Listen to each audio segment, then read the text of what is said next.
Supra 125. Ini masalahnya apa aja ini?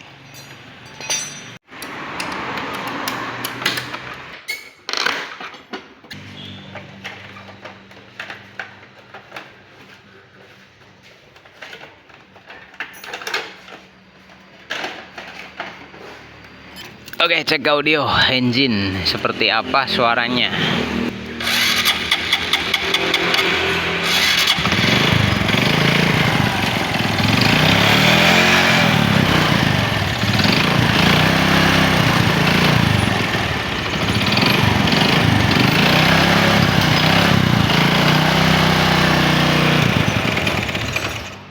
Oke, cukup. Ini suara setang seher. Oke teman-teman, mungkin ada beberapa pandangan yang bilang ini adalah seher, ini adalah kopling dan lain sebagainya. Saya pastikan ini adalah suara setang. Langsung aja bongkar nanti untuk lebih detailnya.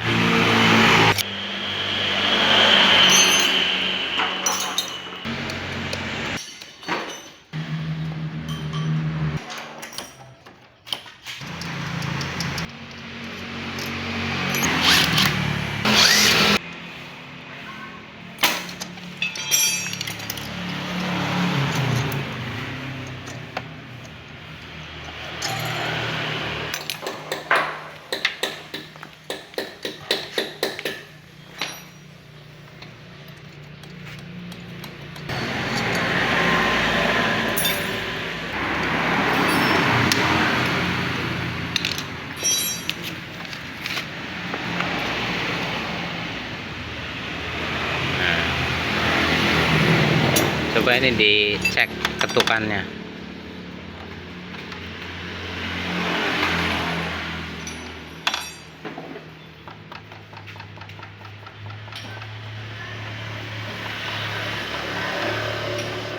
Tuh, kamu pegang aja.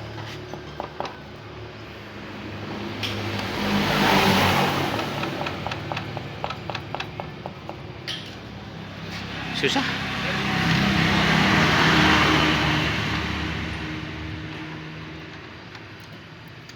Cek lagi.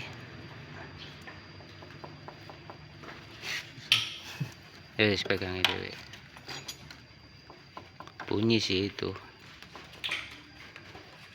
Ini kan oblak. Nah, ini stangnya oblak, teman-teman. Agak susah ngetesnya. Tapi terdengaran tadi ya audionya itu klak gitu. Terus berikutnya di sini buringan itu rusak. Nah, ini dilap dulu yang bersih. Efek dari stang yang oblak itu. Untuk piston, ring olinya macet. Ini ring olinya macet ya teman-teman. Dan buringnya baret pasti. Kalau ring oli macet pasti baret. Nah nih buringannya luka parah ya. Nah, buring luka parah. Efek dari ring oli yang nggak jalan. Ini ganti piston saat ringnya. Terus ini dites. Coba. Yuk. Wah, bocor parah.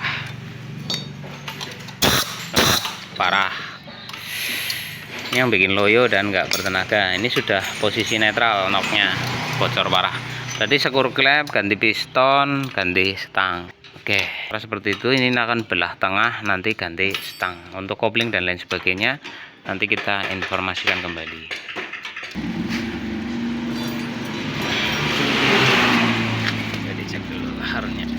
Wah, laharnya oblak banget. Coba kamu yang gerakin.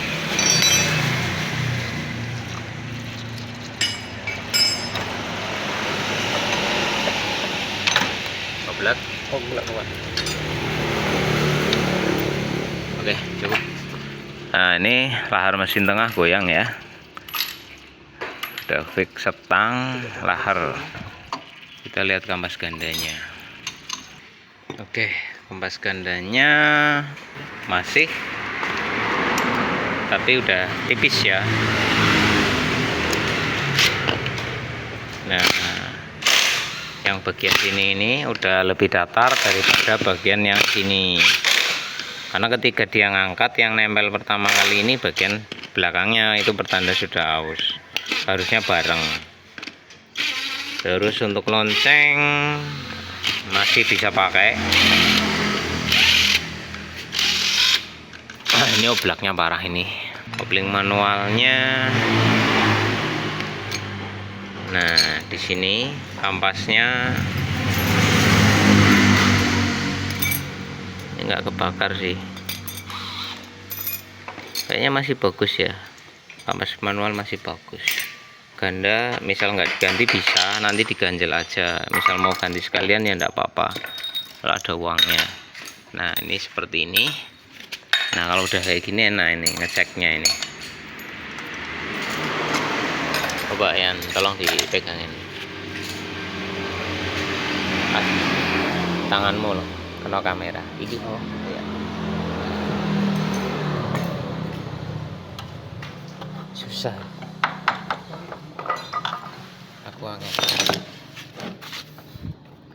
Dari goyangan ini aja udah kerasa kalau ini goyangannya tinggi. Terus nah, ini harus ngetuknya agak. Nah,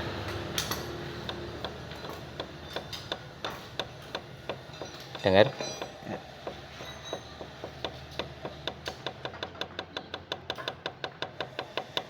Nah, itu di ketuk tangan saya aja bunyi. Kalau di mesin kan tambah gitu.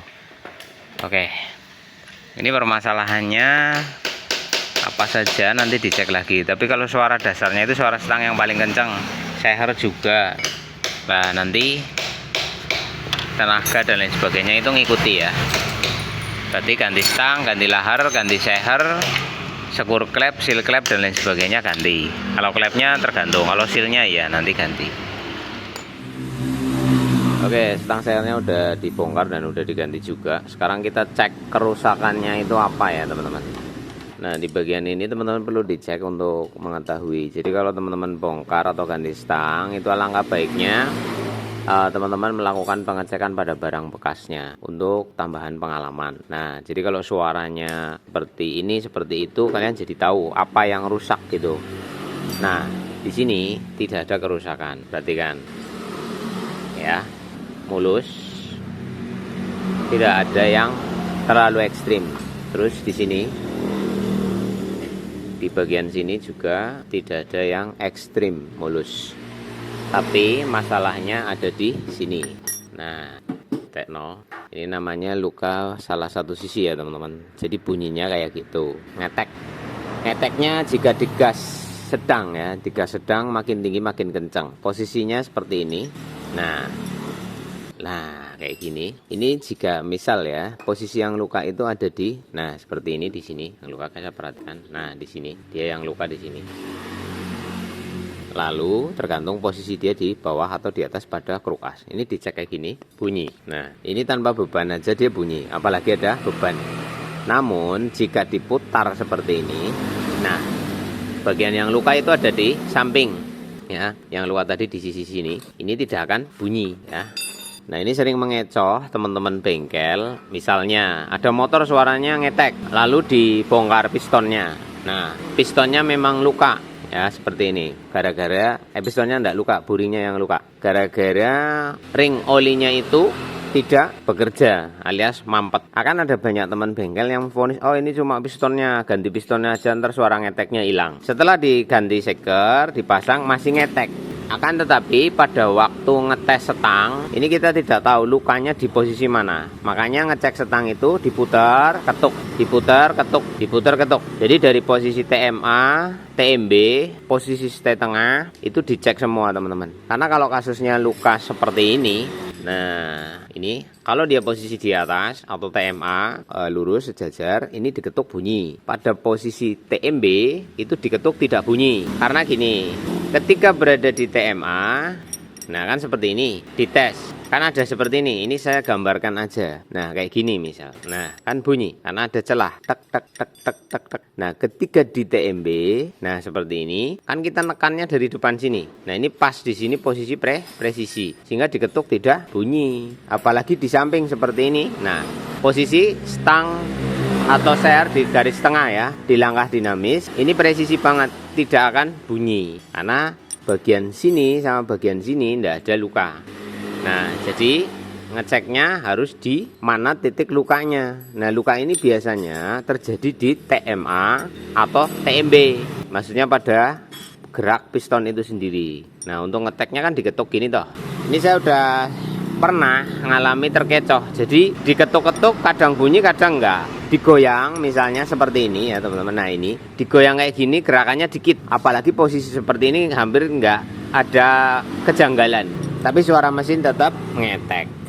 Itu. Nah, ini sudah saya kasih lihat, saya kasih contoh buat teman-teman. Oke, lagi pada Supra 125 itu kasus seperti ini sering. Pada Honda Vario dan lain-lain juga sering. Penyebabnya apa? Banyak hal. Misalnya pernah bongkar kopling. Nah, pernah bongkar kopling, ganti kampas kopling, tapi si mekanik itu tidak ngebersihin filter sentrifugalnya yang ada di loncengnya itu. Nah, kalau filter sentrifugalnya tidak dibersihkan, itu akan membuat oli itu mampet. Nah, ketika oli mampet, oli tidak akan mengalir ke sini, teman-teman. Nah, ini adalah lubang saluran oli yang dari area kopling kanan pada motor Supra 125. Pada motor Vario, mangkok kruk asnya itu kotor, tidak bersih. Itu juga akan menyebabkan suplai oli ini tidak maksimal. Nah, ini. Nah, ini kan berputar ya teman-teman. Olinya dari mana? Dari sini. Nah, ini terkoneksi sama kruk as. Kruk as terkoneksi sama pompa. Nah, pada motor Supra 125. Pada motor Vario itu menggunakan mangkok sentrifugal. Apabila di dalam sini ada kotoran, mampet, ya kayak gini kasusnya. Akan terjadi minus oli. Maka penting buat teman-teman itu untuk memastikan mesin panjenengan bersih, ganti oli yang teratur. Kalau habis bongkar, baik mesin ataupun kopling, itu bersih. Sisa-sisa kotoran, bekas perpak itu bersih ya. Jangan sampai ada yang tertinggal. Resiko nanti nyumbat saluran ini. Nah, ini bolongannya kecil. Tuh. Nah, apabila pernah kehabisan oli, misalnya telat oli, itu juga otomatis di sini akan kekurangan oli. Ya, karena mesin menggunakan pelumas oli ya wajib kontrol olinya. Itu seperti itu ya. Nah, untuk masalah ini kan ini sering ya, wah sehernya masih bagus kok diganti, tinggal dibersihin aja misalnya. Ini udah saya jelaskan juga bahwa ini bisa dibersihkan, dipasang lagi normal, tapi tidak tahan lama. Karena apa? Buringnya kan baret, udah saya jelasin itu. Silahkan scroll lagi videonya. Nah, ini lahar, ini goyang bos. Nah, ngeceknya misal kayak gini nggak bunyi, sebab ini banyak kotorannya nih contohnya kan gitu. Kalau ini dicuci, diresiki, saya minta alat pembersih cairan sini. Ini dikira nggak goyang ya sama teman-teman. Diginiin coba nggak bunyi, pakai bahan bakar aja. Oh, ini barang bekas. Nah, ini kan udah dicopot ya, jadi ada kotorannya. Jadi titik ini tidak bunyi, gampang aja seperti ini.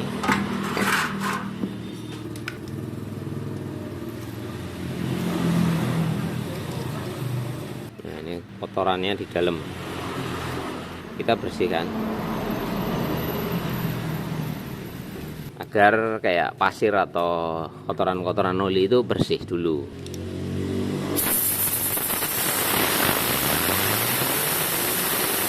Nah, dengeran toh. Loh, semua lahar kalau keringnya kayak gitu Mas Bun, jangan membodohi. Enggak, kalian boleh beli lahar baru. Ya, lahar baru bikinin. Bunyi enggak? Tidak, sekalipun ada bunyi, itu bunyi yang tidak ngecrek. Ini kayak kecrekan pengamen. Tuh.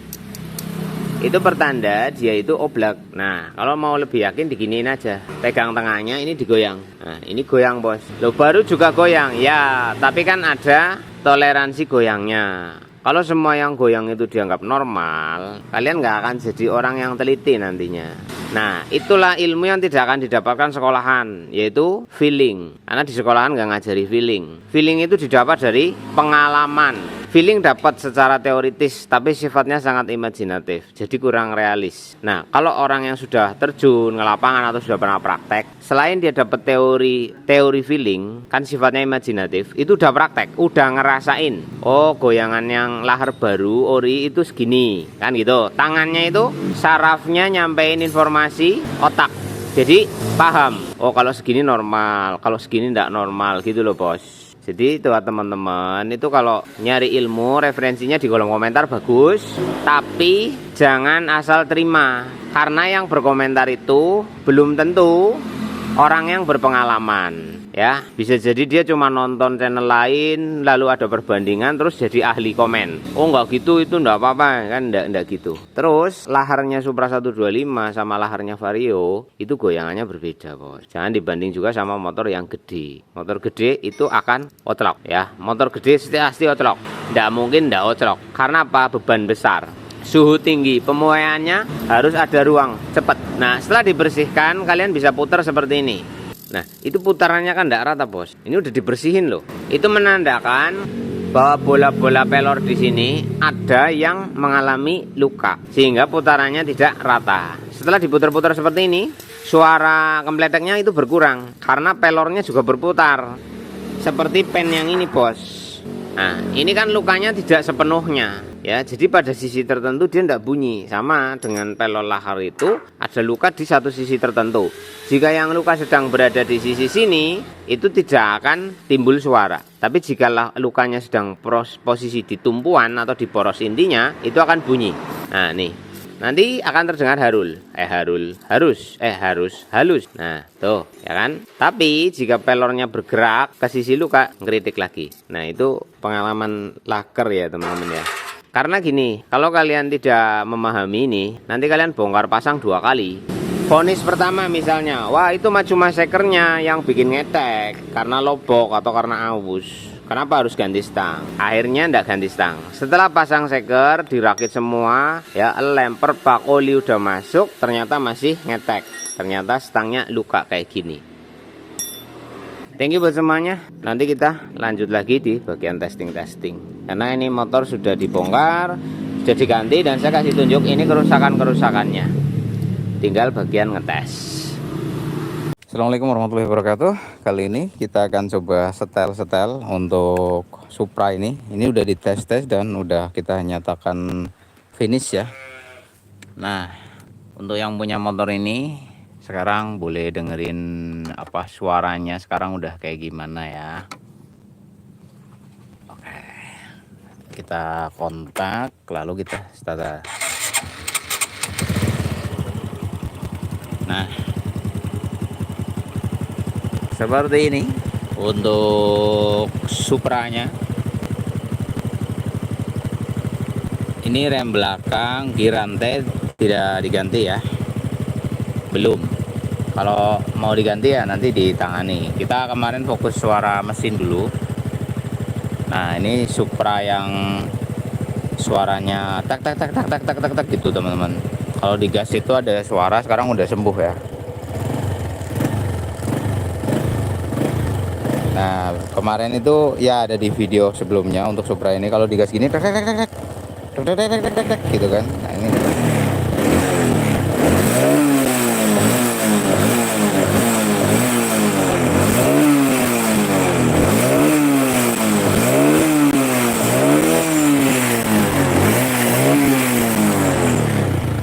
di sini kampas rem belakang habis, kir dan rantai sudah agak molor juga, tapi kita fokus di mesin.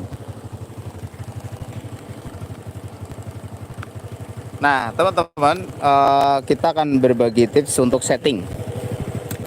Ini suara mesinnya udah. Lah, jika kalian punya motor Supra yang sama seperti ini, cara nyetingnya nggak usah bongkar bodi. Teman-teman bisa lihat dari sebelah sini aja. Ya, dari sini. Nah, ini fokus di sini. Ini dikasih lubang untuk kalian bisa nyeting. Lalu ada macam-macam baut di sana. Bautnya apa aja? Nanti teman-teman jadi paham. Gini.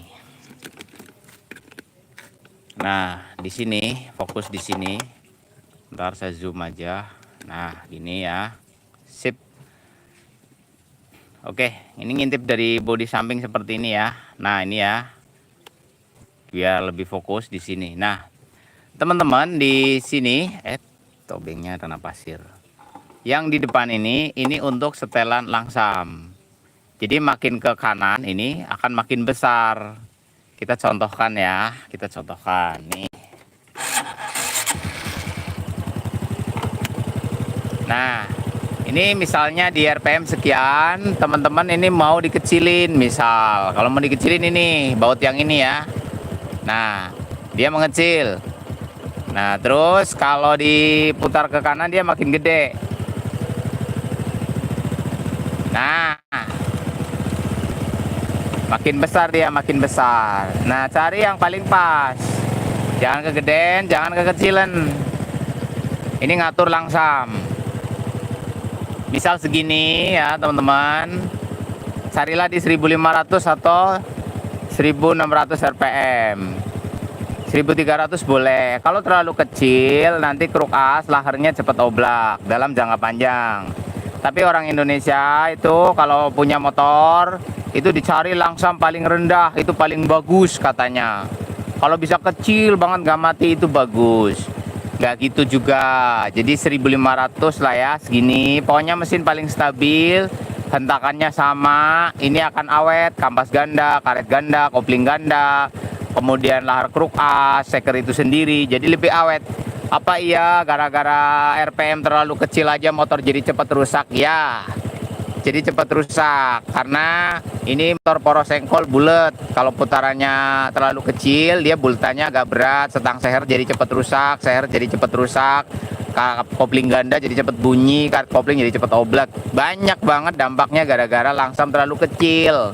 Jadi kalau motor bagus itu langsamnya kecil nggak mati itu bagus, iya, tapi nggak boleh buat tiap hari, itu cuma buat ngetes. Misalnya kayak gini, nah tuh kan bunyi keludak keludak keludak keludak keludak, itu pertanda bahwa putaran tidak mengalami keseimbangan, balancingnya hilang karena ada sentrifugal ganda.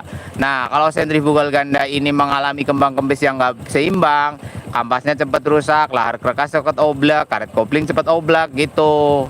Jadi cari pasnya stabil.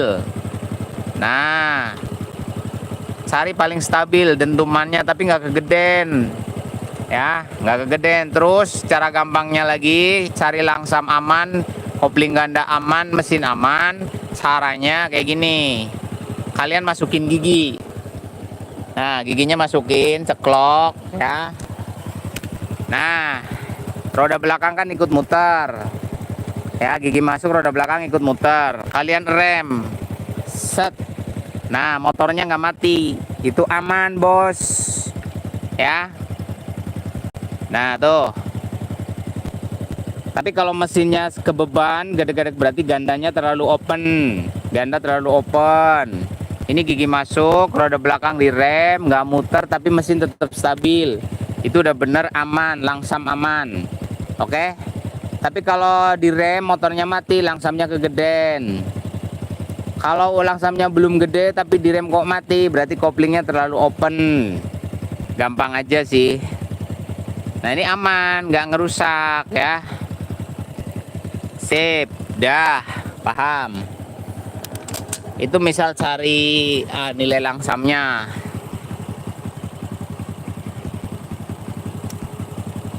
Nah, kemudian di sini kita akan kasih tahu cara setting anginnya ya. Versinya Sibun, sekali lagi, versi setting itu banyak.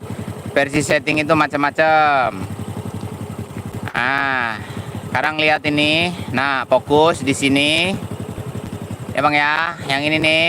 Nah, ini setelan udaranya ini di sini. Jangan salah ya. Ini setelan langsam, ini setelan udara. Oke, Bos.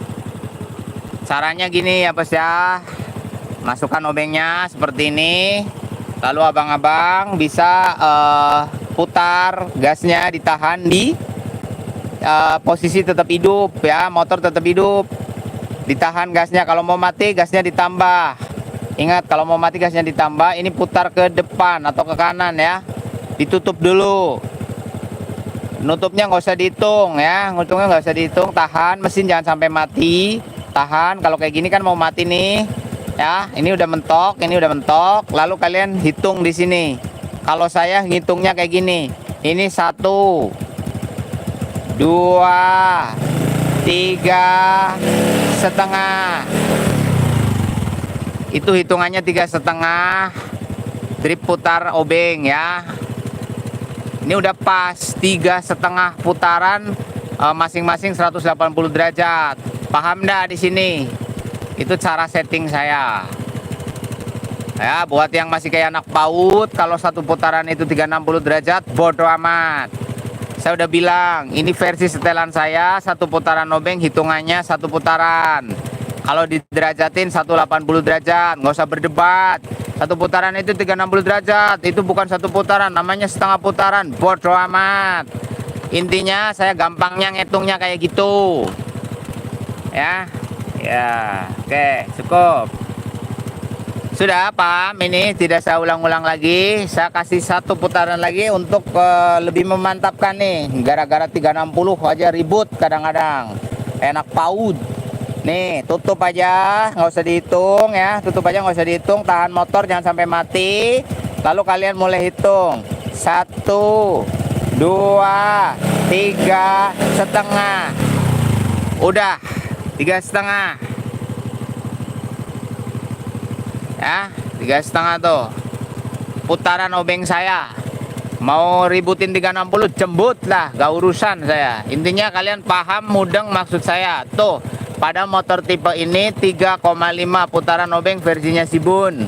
Kalau motor RX King itu ketemunya 1,5 obeng saya, maksimum 2,5 obeng saya. Paham? Kalau motor Honda Grand itu berapa? 2,5 maksimum. Kalau minta lebih daripada itu berarti ada kebocoran atau keborosan. Kalau motor vakum berapa? 5 putaran obeng saya kalau motornya vakum. Ya, motor Mio, Vario Karbu gitu. Kalau motor injeksi putar-putarnya berapa? Kalau injeksi putar-putarnya itu di toleransi 3 sampai dengan 7, tergantung pada kondisi. Karena motor injeksi itu akan mempengaruhi kepada langsamnya ya. Jadi tidak ada patokan pada motor injeksi. Karena dia mengikuti bagaimana kondisi klep, injektor dan lain sebagainya. Jadi motor baru sama motor lama beda. Motor udah diservis, baru servis sama belum servis itu beda settingnya. Toleransinya dari 3 sampai dengan 7. Cari yang paling pas, putaran mesin paling stabil, paling langsam itu kalau diinjeksi. Kalau kalian tidak punya alatnya, kalian bisa pakai alat feeling kalian. Kalau kalian punya scanner, itu dilihat di scannernya, di mana timing pengapian paling stabil itu adalah titik putaran yang paling pas. Jadi kalau ditanya pasnya berapa, ya toleransinya 3 sampai 7. Kamu mau taruh di mana yang paling nyaman di motor kamu. Jadi tidak bisa dipatok-patok ya. Tidak bisa dipatok-patok. Ini ada baut bunyi nih, pretek-pretek. Baut jok. Nah, itu seperti itu penjelasan dari saya untuk setting-setting karburator, setting-setting motor. Kalau ini motor jenis ini Karisma kayak Kirana dek, mau apa dek, pokoknya motor 125 settingannya sama 3,5 standar. Kalau minta lebih dari itu berarti ada kondisi lain. Misal klep agak bocor, klep terlalu kendor, atau memang sudah custom ya, piston udah gede dan lain-lain. Itu akan menyesuaikan. Ini untuk motor apa? Standar. Sekali lagi untuk motor standar gitu. Ya, seperti itu. Untuk ini joknya bunyi terus. Mas yang punya motor Supra ini secara mesin udah dites, sudah perform, naik turun, nanjak, kecepatan datar dan sebagainya udah dites selama beberapa hari. Pagi-pagi pancal hidup ya. Ini aki agak lemah, jadi kalau pagi-pagi agak keletoy harus diengkol. Kalau mau sempurna ganti aki ya bang ya. Pengisian ini masih normal. Untuk rem belakang ini udah habis, jadi remnya tidak bisa pakem. Kalau mau pakem ganti. Untuk rantai dan gear belakang itu suka bunyi kalau sampai lepas gas atau engine brake, letek-letek karena rantainya sudah molor sama gearnya juga sudah pada lancip. Semua dikembalikan kepada panjenengan yang punya motor. Kalau saya menangani bagian mesin, kalau bagian eksternal bisa menyusul, misal dananya kurang, misal dananya tidak cukup, maka bisa disusulkan beberapa saat atau beberapa bulan ke depan. Kalau bagian mesin upayakan untuk sekaligus ya, dikelarin, diselesaikan biar nggak bolak-balik bongkar pasang. Karena biaya bongkar pasangnya mahal. Oke, seperti itu. Untuk yang lain lagi. Apalagi motor KLX 5 putaran, motor KLX 5 putaran, dia tipenya vakum. Jadi semua vakum itu sama. Kalau KLX yang masih pakai vakum 5 putaran ya, 5 putaran orbengnya Shibun ya, 5 putaran orbengnya Shibun. Buat yang mau ributin 360 derajat itu satu putaran, saya bilang jembut ya. Itu seperti itu, silahkan.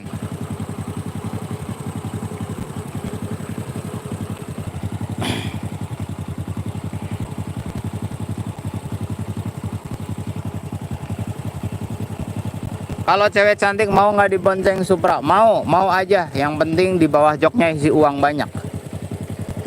Udah beres. Apalagi kalau mau punya pertanyaan saya jawab. Ini suara mesinnya standar ya, super servisan kayak gini. Untuk belayarannya seperti ini bang. Nah, hasilnya lebih responsif, anti delay. Kalau motor kamu digas gini kok blebek, misalnya motor kamu kayak gini disentak malah blebek, itu pertanda motor kamu itu keborosan. Kalau motor kamu tidak boros tapi blebek, berarti pertanda klepnya bocor tidak rapat atau filter udaranya kotor ya teman-teman, gampang saja. Jadi kan kadang ada Supra begini, diginiin malah blebek alias tidak langsung respon ya. Jadi telat dulu, baru gini. Misal nih saya kasih contoh, coba saya bikin dia blebek dulu. Cara bikin blebek gampang. Aduh, ternyata tidak gampang pada motor ini. Nah, misalnya kayak gitu ya. Tapi nggak perlu putaran cepet. Ya kalau ini ngeblebek kalau cepet. Nah, misalnya gini, setiap gini selalu blebek. Jadi kamu harus urutnya pelan-pelan dulu. Brother, itu misalnya kayak gitu, urutnya pelan-pelan. Kau baru bisa. Kalau dihentak dia blebek, ada kemungkinan ruang bakarnya kotor, klepnya bocor, atau filter udaranya kotor, atau karburatornya kotor. Cek aja di bagian itu. Cara ngurutnya gimana? Filter dulu, nanti bersihin karbu. Habis bersihin karbu masih kayak gitu, bongkar mesinnya, bersihin ruang bakarnya ya. Nanti performa balik lagi, bahan bakar irit lagi. Buat tanjakan nggak letoy, mendadak turun gigi kita, powernya bisa dapat, bisa naik, itu seperti itu. Thank you buat semuanya, terima kasih, selamat sore, assalamualaikum warahmatullahi wabarakatuh, bye.